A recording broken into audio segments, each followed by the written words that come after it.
Kebudayaan. Nah, ada yang acung tangan nih, tuh. Pakai belantang ya. Ayo, silahkan. Nama Menteri Kebudayaan. Kenalkan dan siapa? Assalamualaikum warahmatullahi wabarakatuh. Waalaikumsalam warahmatullahi wabarakatuh. Baik, sebelumnya perkenalkan nama saya Aula Najwa, biasa dipanggil Aula. Untuk menjawab pertanyaan Bapak, siapa Menteri Kebudayaan Indonesia, yaitu Bapak Fadlizon. Terima Yeay. kasih.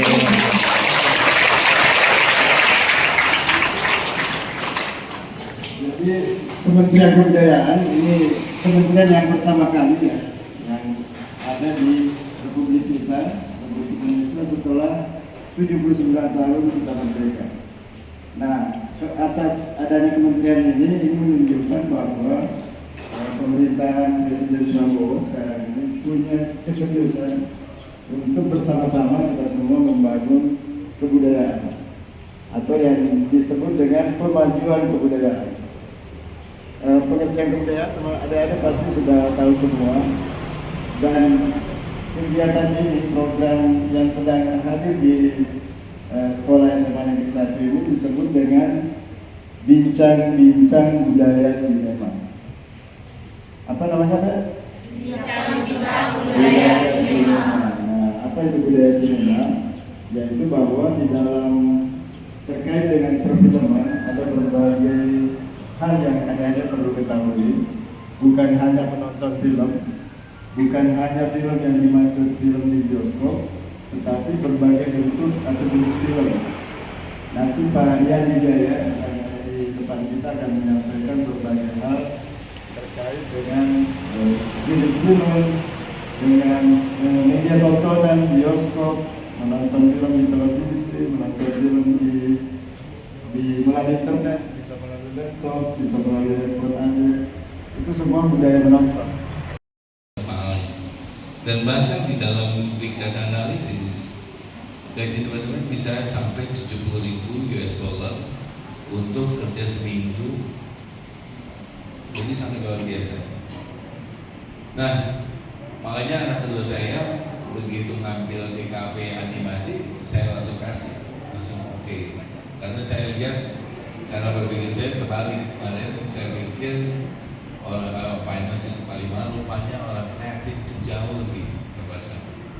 Makanya dari situ saya lihat bahwa nggak ada satu pun yang ideal kecuali karena kita mau usaha dan ekspor di bidang itu. Nah, misalnya kalau teman-teman lihat film Jumbo kemarin sampai tembus mungkin 11 jutaan. 11 jutaan itu baru dari pendapatan tiket itu, misalnya kalau kali 40.000 rata-rata udah 440 miliar. Itu baru dari tiket. Bahkan belum dilihat dari yang lain-lain, sponsorship, terus kemudian film itu masuk ke dalam TV, masuk ke OTT, jadi flight entertainment, itu belum lagi itu. Terus kemudian IP-nya bisa jadi film panjang atau yang series, kemudian bisa film anima, apa yang lain-lain, itu lain-lain ceritanya. Dan bahkan kalau teman-teman tahu karakter, pernah dengar Wolverine kan? Disney, tahu Disney beli Wolverine dari Fox berapa? Bisa tebak? Satu Wolverine, karakter Wolverine dibeli Disney dari Fox, tahu berapa? 1.000 triliun. Jadi satu karakter Wolverine itu dibeli oleh Disney itu 1.000 triliun. Terus kemudian pernah lihat Peppa Pig? Ada yang tahu Peppa Pig? Yang kartun 2D, pernah lihat ya? Itu Hasbro beli itu 4 miliar US dollar.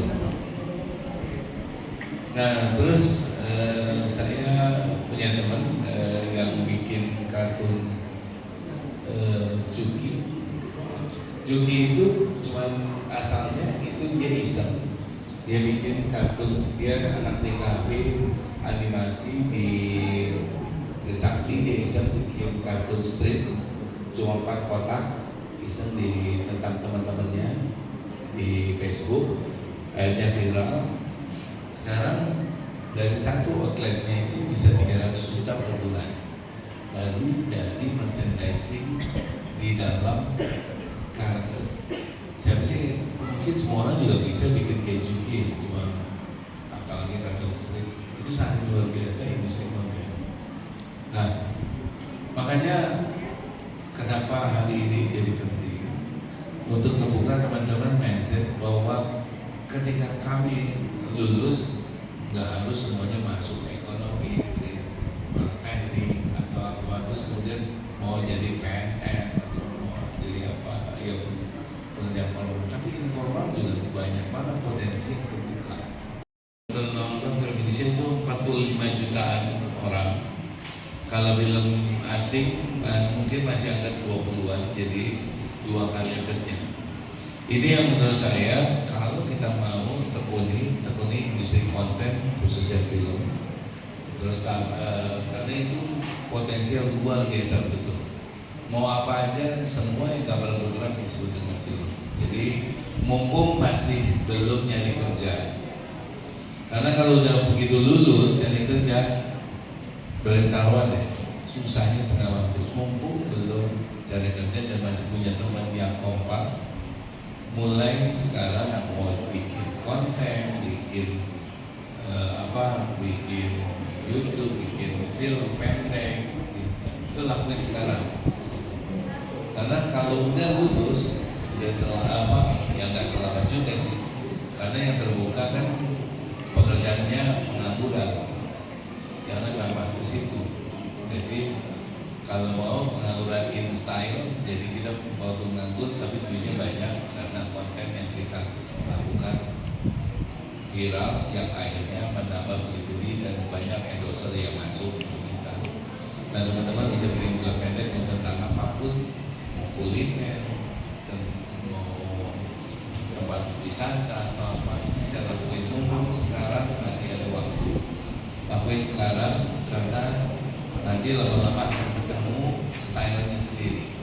Jadi nggak semua orang bikin film atau bikin video, bikin apapun langsung bagus. Mumpung sekarang lakuin, nanti akan ketemu stylenya dan itu insya Allah akan berhasil. Semuanya, aku bangga menjadi anak Indonesia. Perkenalkan, nama aku Puan Sabita Ruzaina dari SMA Negeri 2 Banda Aceh. Wahaba rekan-rekan, SMA Negeri 2 mempunyai banyak prestasi di bidang seni dan prestasi olahraga. Gak selamanya kan prestasi akademik membuat masa depan cerah. Indonesia itu terang benderang loh. Prestasi seni dan prestasi olahraga juga bisa membuat masa depan lebih cerah. Hari ini beruntungnya aku mendapat kesempatan bertemu dengan tim Kementerian Kebudayaan dan Demi Film Indonesia. Mereka memberitahu apa saja sih profesi yang ada di industri perfilman, seperti penata kamera, sutradara, bintang film, make up artist, marketing dan sales, dan editing. Aku mau loh menjadi bagian dari industri perfilman. Gimana menurut kamu?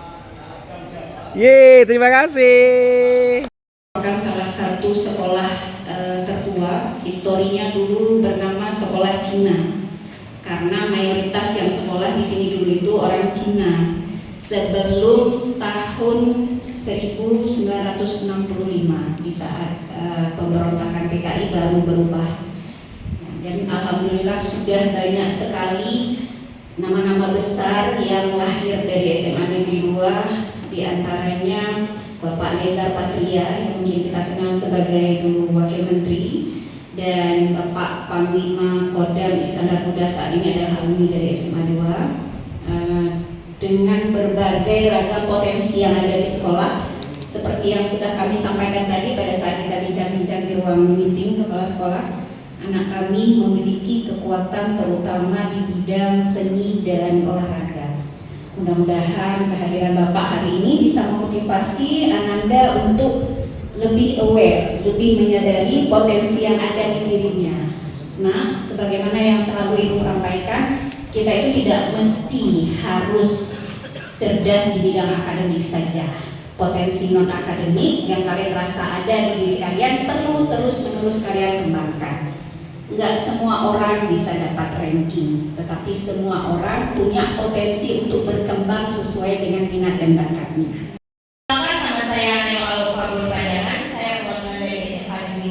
SMA Banda Aceh. Saya ingin bertanya ke Bapak ini, apa yang membuat Bapak-bapak ini tertarik masuk ke dalam dunia perfilman gitu? Apa yang membuat tertarik gitu? Itu aja? Sih. Wah, simple. Iya. Pak Yan. Saya tuh nggak ada ketertarikan soal perfilman. Jadi saya mau Iya. tanya, apa yang bisa membuat kita tuh tertarik dalam dunia perfilman? Iya. Kamu ketemu dengan cewek-cewek cantik, orang-orang yang tampan. Pak Yan ya? Belum lagi duitnya. Silakan. Saya jawab secara langsung mengenai pribadi. Ya. Saya mencintai film. Oleh sebab itu, hidup mati saya memang di dunia film, dan ternyata dunia film itu memberikan penghasilan yang lebih dari cukup. Saya mempunyai 3 orang anak. Saya bisa menyekolahkan anak-anak saya masing-masing S2 dari hasil di dunia film. Karena saya juga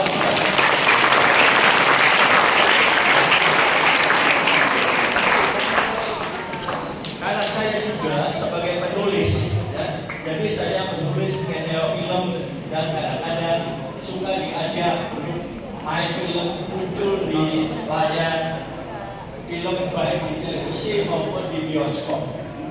Itu jawaban saya sebagai pribadi. Saya Afur Zakia, jadi saya dan teman saya kemarin sempat membuat dokumenter mengenai tari pekat. Itu adalah suatu budaya khas Aceh yang letaknya di sini tuh di Kampung Jawa. Lalu kita juga ikut meliput TPU Lampulo, tempat pelelangan ikan yang masih aktif setiap paginya. Oke, sudah diputar di mana filmnya? Di YouTube. Di YouTube. Iya. Oke, baik. Sudah berapa subscriber ya? 171. Oke. Wah. 150 lagi ya subscribe ya. Apa nama channelnya? Nggak ingat? Oke, nanti boleh share ke teman-teman ya. Oke. Aceh, izinkan saya bertanya, Bapak. Izin saya bertanya, bagaimana apa yang harus kita perhatikan dalam pembuatan film agar alurnya itu terstruktur dan rapi sehingga kita nyaman menontonnya sampai selesai. Sekian, terima kasih. Wow. Rafa dari SMA Negeri 1. Silahkan Kak Aris. Ya, saya mewakili teman. Jadi dalam pembuatan film perencanaan ataupun sampai menjadi realisasi, sebenarnya kalau saya menurutnya ada 3. Pertama, skrip naskah. Kedua, skrip atau naskah. Ketiga, skrip atau naskah. Bikinlah itu yang sebaik-baiknya. Pertama, sebelum develop ke sana, Anda bikin dulu dari sinopsis. Anda tarik kesimpulan dari sinopsis itu punya premis apa atas perencanaan yang akan kalian bikin. Saya ingin dengan premis laki-laki dan perempuan kalau jatuh cinta akan seperti ini, ujungnya akan sebenarnya. Hal-hal yang seperti itu dijumpai kalian sebelum lari ke skrip atau senario, dan skrip atau senario tersebut menjadi dasar semua dari produksi kita. Tidak ada yang lebih bagus dan tidak ada yang lebih mudah ketika kalian punya skrip atau senario yang bagus. Bagus dari mana point of view-nya bisa secara pribadi, atau bisa juga menjadi sebuah gelaran fokus grup diskusi FGD kan. Kalian cocoknya kalau cerita ini alurnya seperti ini, bagaimana? FGD kan diskusikan dengan yang lain. Mungkin point of view secara personal akan lebih kaya kalau ada masukan dari teman-teman yang lain untuk memperkaya sebuah produksi. Kalau dari produksi film akan seperti itu, dan jangan lupa yang namanya skrip atau skenario tersebut dieksekusi. Artinya ketika kita mau ini layak produksi, itu masih bisa berganti sekian kali draft. Pelajar di seluruh Aceh. Tahun ini ada 8 peserta yang terpilih dan dikumpulkan di Banda Aceh untuk belajar lebih dalam bagaimana caranya membuat film dokumenter. Di antaranya terdapat pelajaran dari Subulu Salam, sebuah kota yang berjarak 12 jam perjalanan dari Banda Aceh. Mereka adalah Kurata Ayuni dan Gaby Alvarez. Lewat ADJ, mereka ingin membuat film yang menggambarkan keadaan anak-anak disabilitas di kampungnya. Saya ingin mengangkat cerita tentang keadaan anak-anak disabilitas yang kami, di daerah kami itu, nggak ada yang namanya sekolah luar biasa. Jadi kami tertarik untuk membuat film itu supaya pemerintah dapat membuat sekolah disabilitas bagi anak-anak yang ada di kota kami tersebut. Dengan fasilitas sederhana, kegiatan rutin ini diselenggarakan dan mampu menciptakan bibit-bibit muda sineas dokumenter Aceh. Ivana Adi, Banda Aceh. SMA 15 dan SMK 4. Jadi total 140. Ya, perkenalkan saya Saifullah Adam. Sebenarnya sih nama saya Saifullah.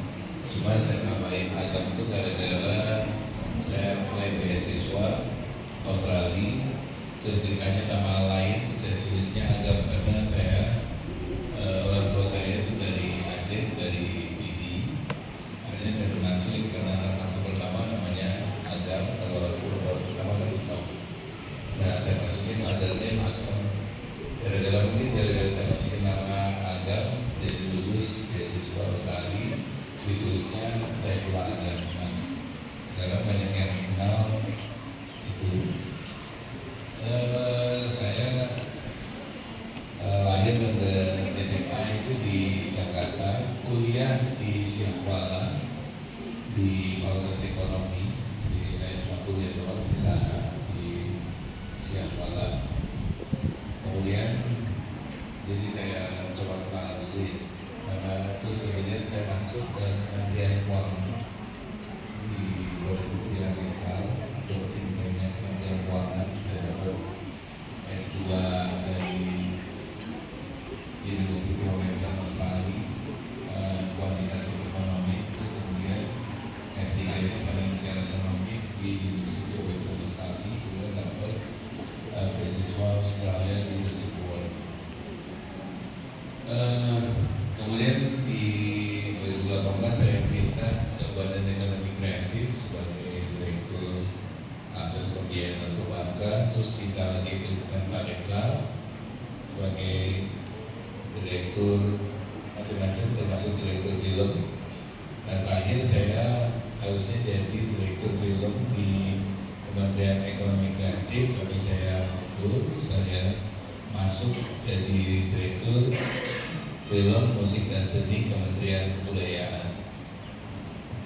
Jadi kalau dari tadi, kalau teman-teman dengar bahwa saya jurusan awalnya itu manajemen pemasaran, dari S1-nya dari SMA-nya A1 fisika, terus pindah ke manajemen pemasaran, masuk ke keuangan, saya rubah menjadi S2-nya kuantitatif ekonomi. Itu beda banget jurusannya, bahkan banyak yang menyarankan saat itu nggak boleh ambil karena itu pasti nggak lulus, supaya saya bisa lulus. Terus S3-nya saya ambil financial economics. Kalau teman-teman baru ngomong AI sekarang, saya di 2008 udah pakai AI, bikin AI. Jadi tesis saya itu artificial neural network for predicting, untuk memprediksi financial crisis. Jadi 2008 saya udah lakukan itu. Nah, medsos, IG, TikTok, YouTube, siapa? Coba angkat tangan. Angkat tangan. Ayo dong. Wah, banyak ternyata. Berarti kalian sebenarnya pada dasarnya punya jiwa untuk membuat film. Film itu gambar bergerak. Yang kalian videokan itu pun juga sudah gambar bergerak. Artinya kalian sudah bikin film. Tinggal bagaimana bentuk film yang mau dikreasikan. Nah, itu kita bicara di sini bagaimana sih untuk kita mengasah diri kita membuat film yang dari produksi apapun yang sudah teman-teman bikin di media sosial itu lebih terarah, lebih terencana, dan mungkin konsistensinya yang penting sekali. Tadi saya nggak melihat ini dari kelompok cowok-cowok ini yang punya media sosial. Coba angkat tangan dong. Atau malah sudah punya akun YouTube yang sangat bagus sekali. Ayo silakan. Ayo coba ke sini berdiri, angkat tangan. Ayo maju, angkat tangan. Ya. Loh, kok jarang sekali. Bagaimana? Karena cewek-cewek sering kan nggak selalu seperti itu. Nah, yang saya ingin poinnya di sini itu adalah bahwa apa yang sudah kita lakukan itu atau teman-teman sudah lakukan, membuat film itu secara alam bawah sadar sudah kita lakukan, gitu kan. Tinggal bagaimana, kok banyak sekali sih teman youtuber, selebgram dan lain-lain sebagainya bisa berhasil. Dan dasarnya apa? Sekali-kali lagi itu film. Bagaimana merangkai gambar itu menjadi lebih baik? Tinggal teman-teman yang ada di sini untuk merencanakan itu, bahwa ini akan menjadi produk yang dikembangkan menjadi sebuah film dokumenter, film layar besar, itu sudah banyak terjadi. Jadi banyak film-film yang sekarang itu juga dasarnya adalah dari pembuatan film YouTube, dokumenter maupun bentuk yang karya-karya personal itu tadi. Peluang itu sangat besar untuk situasi dan kondisi saat ini. Apalagi kalian, saya anggap paham teknologi, betul? Filmnya apa? Terus kenapa mau buat film itu? Tapi perkenalan dulu.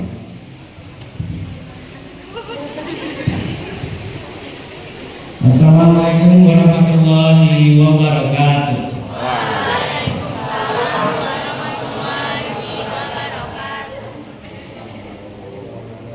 Sebelumnya, perkenalkan nama saya Michael Audi.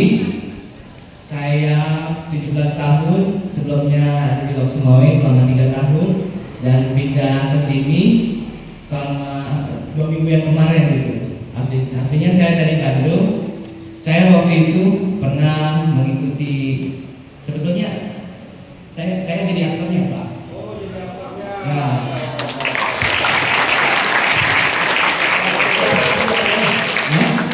Jangan ya.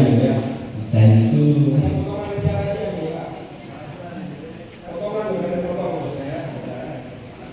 jadi sebelumnya saya pernah berperan sebagai karakter utama, yaitu namanya Soleh di sinetron yang namanya Kun Anta Mendadak Santri.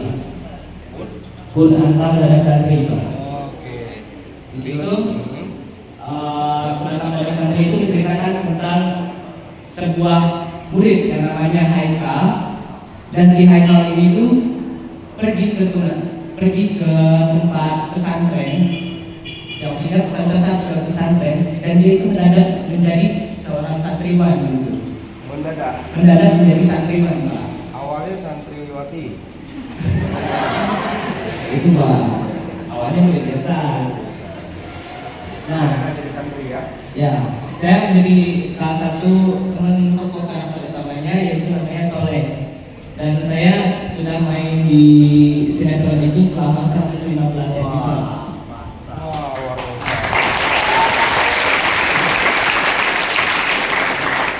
Serius ya, nggak bohong ya? Serius, Pak. Kalau teman-teman tertarik bisa lihat di YouTube, ada cari Penantang dan Santri. Jangan lupa. Perkenalkan, nama saya Muhammad Ryan. Saya merupakan salah satu siswa dari SMA Negeri 1 Kota Banda Aceh. Izin bertanya, Bapak Ibu. Jadi kurang lebih pertanyaannya saya sama dengan rekan saya tadi, Rafa. Namun saya akan lebih spesifik menanyakan terkait dengan apa saja unsur yang harus diperhatikan di dalam film edukasi. Karena rencananya dalam beberapa waktu ke depan kami akan memproduksi sebuah film yang itu juga menjadi bagian dari program kerja saya sebagai seorang duta SMA. Nah, jadi kurang lebih nantinya film itu akan memuat tentang nilai-nilai 7 kebiasaan anak Indonesia hebat. Jadi apa saja unsur yang harus diperhatikan untuk film edukasi tersebut. Terima kasih. Oke, langsung aja Kak Jamal. Kak Jamal, ini sepertinya binaan kakak nih. Nanti akan saya tambahin. Iya, binaan kakak nih. Silakan Kak. Baik, terima kasih. Siapa namanya tadi? Ryan. Oke, Ryan. Terima kasih pertanyaannya bagus sekali. Kalau Ryan mau buat film edukasi, mungkin saya hanya bisa menyampaikan beberapa saran untuk jadi pertimbangan Ryan dan tim. Yang pertama, pesan yang muncul dalam film itu diusahakan mampu membuka ataupun mengubah perspektif penonton. Jadi kalau Ryan berbicara tentang isu edukasi, kalau bahasa sehari-hari itu kita jangan lagi buat film mengangkat cerita yang mencoba menggarami laut. Laut udah asing, kita tak boleh garam lagi. Jadi kalau kamu lagi buat film tentang tema pendidikan, misalnya edukasi, coba banyak-banyak menonton referensi, nonton film-film yang bicara tentang pendidikan, agar nanti film Rayaan dan Tim itu tidak mengulangi lagi apa yang pernah dibuat sama orang. Ya kan? Untuk apa kita menggarami laut? Ya kan? Laut, sanggup teman-teman ada yang mau menggarami laut? Ngapain kita menggarami laut lagi kan? Laut udah asik. Nah, secara analoginya seperti itu. Jadi paling tidak Rayaan harus banyak referensi menonton. Karena kalau mau jadi pembuat film itu harus banyak menonton ya Pak Aris ya. Harus banyak menonton, biar banyak referensi, biar kita tahu bagaimana orang pernah berkarya dan kita bisa kemudian belajar dari karya-karya yang sudah pernah dibuat. Mungkin itu Rayaan. Yang pertama harus banyak menonton, sama jangan sampai menggarami laut, dan pesannya itu harus mampu membuka dan mengubah perspektif orang itu. Mungkin itu Ya. saja. Terima kasih Kak Jamal. Ya. Tambahan dari Kak Aris. Memang kebanyakan makan garam juga nggak bagus ya, darah tinggi. Nah ini satu lagi untuk memperkuat senario tadi. Saya bilang ada senario riset. Sebuah riset itu butuh waktu yang panjang. Saya sebenarnya begini cuma belum saya searching. Teman-teman kalau lihat judul film Jendela Seribu Sungai, film saya juga itu, kami riset itu mulai 2016. Film itu dieksekusi tahun 2021. Artinya butuh waktu 5 tahun untuk menyelesaikannya.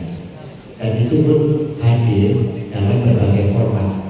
Ketika kami selesai riset, kami selesaikan dulu produk novelnya. Novel Jendela Seribu Sungai. Silakan di-googling. Ya, judul filmnya juga sama, Jendela Seribu Sungai. Itu kami riset mulai tahun 2016, mulai persetujuan awal. Sampai nanti kami eksekusi di tahun 2021. Butuh 5 tahun untuk mengeksekusi dari cerita awal, dasar cerita menjadi sebuah film. Selamat pagi teman-teman semuanya. Jadi perkenalkan, saya Jessica Juliet Kosasi. Saya dari kelas 11 F8. Saya asli dari Aceh. Kemudian kalau untuk buat film sebenarnya kemarin itu kita pernah, dulu saya bersekolah di SMP Budi Dharma. Jadi kami pernah ada membuat kayak dipanggil oleh suatu lembaga untuk membuat film. Itu filmnya tentang bagaimana sesosok minoritas yang ada di Aceh. Tapi film tersebut tidak dipublikasi karena ya takut sensitif dan juga bukan kebutuhan yang untuk dikonsumsi publik. Dan kami juga pernah bekerja sama dengan Aceh Dokumentari kebetulan, dan kebetulan muka abang sangat familiar. Ya, jadi jadi kami waktu itu pernah ke Aceh Dokumentari dan juga berjumpa dengan abang sebagai narasumbernya untuk memproduksi film tersebut. Ya, begitu.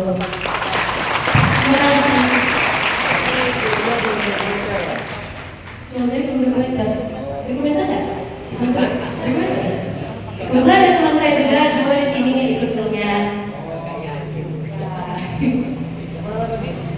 Jessica.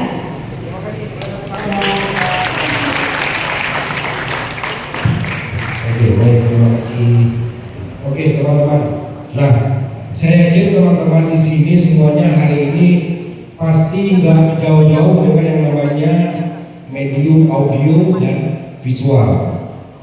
Kalau saya tanya sekarang, teman-teman lebih suka nonton atau lebih suka membaca? Nah, ini memang udah serentak. Oke, teman-teman, memang hari ini sudah jarang mungkin. Walaupun ketika kita menonton dan kita membaca, masing-masing kita punya pengalaman yang berbeda-beda. Kalau menonton kan teman-teman, kita hari ini tinggal duduk, play, pause, ya kan? Kalau kita nggak suka, skip.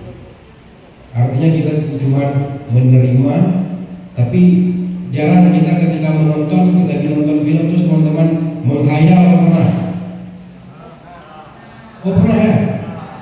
Tiba-tiba melamun gitu, filmnya jalan terus, itu pernah? Pernah? Wah itu mesti mungkin nanti jangan lupa ke guru BK bimbingan konseling ya. Udah agak lain gitu kayaknya. Tapi kan kalau kita membaca buku teman-teman, kalau teman-teman hari ini mencoba lagi membaca buku, beberapa orang masih senang sekali membaca buku karena kalau membaca buku, ketika membaca apa yang ditulis, imajinasi kita bermain.